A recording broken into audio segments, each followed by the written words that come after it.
Daerah Istimewa Yogyakarta memonitor soal kecukupan dari pangan dan juga harga dan stabilisasi harga di pasar gitu ya. Dan kita ini mengunjungi gudang Bulog. Alhamdulillah stok di gudang ini ada 134.000 dan alhamdulillah semuanya beras baru semuanya. Dan kita cek kualitasnya cukup baik, patahannya cukup sedikit, dan saya kira nanti akan bertambah stok ini di musim panen Maret April nanti ya. Ini akan puncak panen.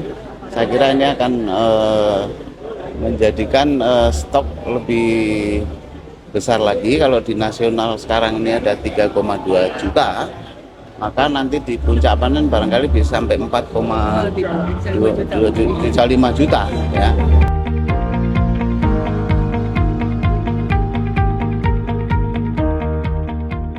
Ya, jadi hari ini kita bersama-sama dengan Komisi 4 DPR RI, kemudian juga meninjau ini kondisi gudang ya dari Perum Bulog, di mana kita melihat bahwa ingin memastikan kondisi pangan jelang Ramadan dan Lebaran ini tetap terjaga stoknya dengan baik, karena apabila jelang Ramadan dan Lebaran nanti stok tidak tercukupi, harga meningkat atau melambung tinggi, tentu ini akan menjadikan kondisi perekonomian di negara kita, stabilitasnya juga tentu saja akan tidak terjaga.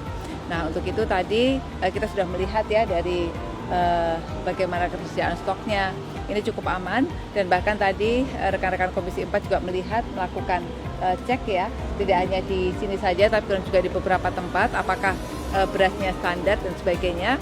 Nah, ini alhamdulillah terbukti bahwa berasnya standar seperti itu. Nah, terkait dengan penyuluhan, nanti kita ke depan akan bersama dengan Perum Bulog ya, di mana penyuluh ini nanti akan mendampingi petani dalam melakukan kegiatan usaha taninya dan juga sampai dengan panen. Tadi ada beberapa isu yang disampaikan ya, kadang-kadang Bulog menerima hasil panen yang sebetulnya gabah tersebut belum siap panen ya. Kemudian juga ada yang kadar airnya masih cukup tinggi. Nah, itu tentu saja dengan adanya pendampingan dari penyuluh ini nanti akan bisa dikondisikan dengan baik ya. Kadar air harus dijaga supaya harus kering terlebih dahulu, dan kemudian juga terkait dengan panen ya harus pada waktunya ya. Jangan masih katakanlah 7% atau kemudian juga ini masih standing crop, seharusnya belum layak panen kemudian dipanen dan dijual ke Bulog seperti itu. Jadi memang pendampingan terhadap petani ini sangat penting. Ini bisa dilakukan oleh para penyuluh pertanian yang sekarang berada di BPPCMT di Kementerian Pertanian untuk kemudian bisa terus menghasilkan produk-produk terutama gabah dan beras yang baik.